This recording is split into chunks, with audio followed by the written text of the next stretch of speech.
আসসালামু আলাইকুম রহমতুল্লাহি ওয়া বারাকাতুহু। গত পর্বে আপনাদের কাছে আলোচনা করেছিলাম আল্লাহর পরিচয়, বান্দা এবং আল্লাহর সাথে যে প্রটেস্ট হয়েছিল সূরা ফাতিহা থেকে কিছু আলোচনা করেছিলাম। আজকে শুরু করতেছি সূরা বাকারা। সূরা বাকারার কিছু অংশ, প্রথম কিছু অংশ আমি আলোচনা করব, বেশি একটা আলোচনা করব না। আজকাল সমাজে যেই ফেতনা ফ্যাসাদ সৃষ্টি হয়েছে, আমরা যারা সোশ্যাল মিডিয়া বা মিডিয়াতে কাজ করতেছি অনেকেরই ফাঁসাইয়া দিয়ে অনেক কিছু করা হইতেছে, বা সুফিবাদীদের উপরে অনেক আক্রমণ। না বুঝে না জেনে আমরা ভিডিওটা পুরোপুরি না দেখে এবং ভিডিও ক্লিপসগুলো আগে এবং পরে না যাচাই করিয়ে অনেকেরই জীবন প্রাণ হারাচ্ছে। যাই হোক, সেদিকে যাব না। তাই আমরা সকলেই সমান, সকলেই বুঝবো এবং চেষ্টা করব কোরআনকে আঁকড়ে ধরবো এবং কোরআন অনুযায়ী আমাদের জীবন বিধান পরিচালনা করব। তাই আজকে আমি আপনাদের সামনে কিছু আলোচনা করতেছি। সূরা বাকারার ভিতরে কিছু অংশ আলোচনা করতেছি প্রথম থেকে। আল্লাহ তাআলা এখানে বলতেছে আলিফ লাম মিম, অর্থাৎ আলিফ লাম মিম জালিকাল কিতাবুল লা রাইবা ফিহি হুদাল লিল মুত্তাকিন। গত পর্বে আপনাদেরকে বলেছিলাম যে কোরআন সম্বন্ধে আলোচনা করব কিছু। এখানে বলতেছে ওই কিতাব, যে কিতাবের ভিতরে কোনো সন্দেহ নেই, সন্দেহ পোষণ করাও যায় না, এটা মুত্তাকিনের জন্য হেদায়েত। অর্থাৎ যেই কিতাব কখনো মানবতা এবং সমাজ এবং বিদ্বেষী কাজের হাত থেকে রক্ষা করে এবং সমাজকে প্রতিষ্ঠিত করে, যেই কিতাবকে বলা হয়েছে সে হলো মানব কিতাব। আপনি আপনার ভিতরে অনুধাবন করতে হবে। এখানে নফসের কথা বলা হয়েছে, যে নফসকে আপনি তারপরে পরিশুদ্ধ করে জীবন বিধান পরিচালনা করতে পারবেন, তারাই হবে মুত্তাকিন। আর এটাই বলছে যে মুত্তাকিনের জন্য হেদায়েত। এটা ওই কিতাব যে কিতাবের ভিতরে কোনো সন্দেহ নাই।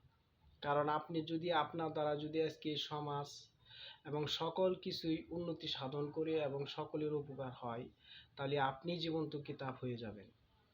আর সেই জীবন্ত কিতাব হিসাবে একালে এই কাগজের কিতাবে ঘোষণা করা হয়েছে বোঝার জন্য। কারণ আমি বুঝতাম না এটা যদি আমাদের সামনে না থাকতো, তাই এই জন্য এটাকে বান্ডিং করা হয়েছে। আর বান্ডিংটা করছে আপনার আমার মতন লোকে। তাই বলতে চাই, ও মানুষ আমিও মানুষ, এরকম মানুষই করা হয়েছে। তো যাই হোক, আমরা এটাকে বুঝবো এবং অনুধাবন করব। ফট করে কোনো কিছু কাজ করতে যাব না। ফট করে কোনো কিছু করলে সেটা সমাজে ক্ষতি হয়ে দাঁড়াবে। তাই আমরা আগে বুঝতে চেষ্টা করব। এটাই এমন কিতাব যে কিতাবের ভিতরে কোনো সন্দেহ নাই। ওই কিতাব বলা হয়েছে জালিকাল কিতাব, অর্থাৎ এটা মুত্তাকিদের জন্য হেদায়েত। তারপরের আয়াতে বলতেছে, দেখেন, আল্লাযীনা ইউমিনুনা বিল গায়বি ওয়া ইয়াকিমুনাস সালাতা ওয়া মিম্মা রাযাকনাহুম ইউনফিকুন। দেখেন এখানে কি বলা হয়েছে, যারা গায়েব বিশ্বাস করে সালাত কায়েম করে তাদেরকে আল্লাহ তাআলা রিজিক দিয়েছেন এবং তা থেকে খরচ করে। মানে যারা গায়েব বিশ্বাস করে এবং সালাত কায়েম করে আমি তাদেরকে রিজিক দিয়েছি এবং তা থেকে খরচ করে। এটা অনেক রহস্যময় একটা কথা। আল্লাযীনা ইউমিনুনা বিল গায়ব, অর্থাৎ গায়েব। গায়েব বলতে কি, আমি সাধারণ আল্লাহর নিদর্শনের দিকে তাকিয়ে একটা বলতেছি। যেমন ধরেন, একটা কাঁঠালের বিচি লাগানো হয়েছে মাটিতে, ভূমিতে লাগানো হয়েছে কাঁঠালের বিচি, আর বিচি থেকে সে চারাটা গজালো। আর চারা গজিয়ে দেখবেন তার এই বীজের মাধ্যমে সে কাঁঠাল ফল দিতেছে। অর্থাৎ কাঁঠাল ফল কোথায় থেকে আসতেছে সেটা আপনিও জানেন না, আমিও জানি না হয়তো বা, কিন্তু জানি কি বীজ বুনছি, গাছ হয়েছে, এই গাছের থেকে কাঁঠাল হয়েছে। এটাই গায়েব। আর এই গায়েব বিষয় সম্বন্ধে ধারণা দিতে পারে সে কে? সেই একমাত্র মুত্তাকিন, হেদায়েত এবং রসুল। আর রসুলকে যারা মানে তারা গায়েব বিশ্বাস করে। এর জন্য আমাদের রসুলকে মানতে হবে। রসুলকে যারা না মানে তারা গায়েবকে বিশ্বাস করে না। আমরা যদি অন্তরে এক কথা বলি আর বাহিরে আরেক কথা বলি, তাহলে আমরা রসুলকে মানা হইল না। তাই এই সৃষ্টির নিদর্শনের দিকে আল্লাহ তাআলা বারবার বলতেছেন, আমার সৃষ্টির নিদর্শনের দিকে একবার তাকাও। তাকানোর পর তারপর তাকানোর পর দেখা যাইতেছে, তাকাও, এখান থেকে তুমি সব কিছু খুঁজে পেয়ে যাবে। কারণ সৃষ্টির নিদর্শনটা এমন একটা নিদর্শন, এই সৃষ্টির নিদর্শনের দিকে তাকালেই আল্লাহ তাআলা সম্বন্ধে, আল্লাহ তাআলার গায়েব সম্বন্ধে সমস্ত কিছুই জানা যায়। সেটা আপনি অনুধাবন করেন।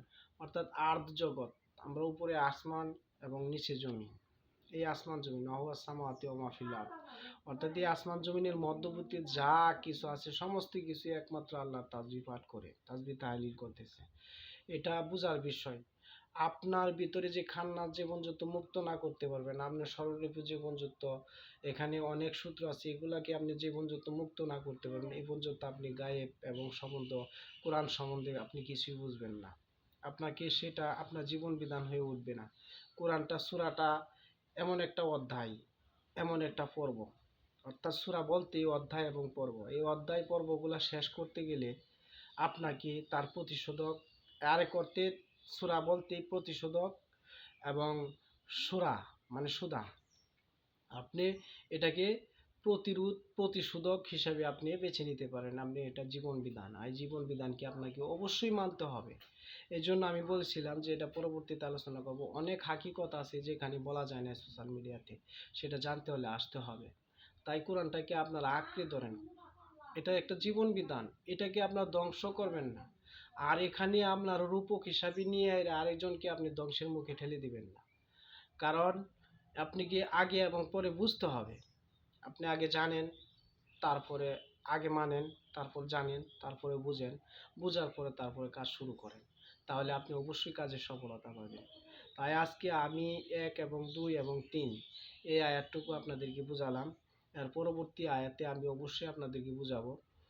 আজকে এই সম্বন্ধে আলোচনা করতেছি যে আসলে আল্লাহর সৃষ্টির নিদর্শনের ভিতরে অনেক কিছু বিষয় আছে। আল্লাহ সর্ব জায়গায়, তাই এর জন্য আল্লাহ বারবার বলছি মান আরাফা নাফসাহু ফাকাদ আরাফা রাব্বাহু, তুমি তোমাকে চিনো। আসমান এবং জমিনের মধ্যবর্তী যা কিছু আছে সকল কিছুই আমার, আমার তাসবিহ তাহলিল করতেছে। আমি তাদেরকে নিয়ে আমার বান্দার আমাকে কাছে কি চাই কি বুঝে এটাই আল্লাহ দেখতে চাইছে, পরীক্ষা করতেছি। তাই আপনারা এখানে অযথা কোনো মারামারি কাটাকাটি ফেতনা ফ্যাসাদ এগুলা সৃষ্টি করেন না। আল্লাহ বলছে যে তোমরা যদি এই জমিনের মাটিতে থাইকা যদি ফেতনা ফ্যাসাদ সৃষ্টি করো তাহলে জমিন ছাইড়া অন্যত্র চলে যাও।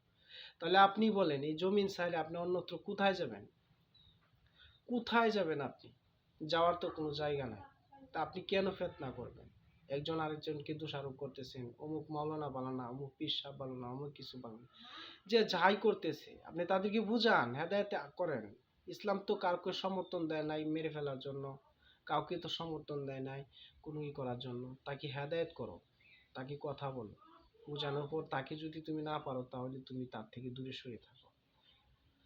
তো এভাবে তো আপনারা করতে পারেন না। কোরআনটাকে বুঝেন, বুঝার পর আপনারা ই করেন।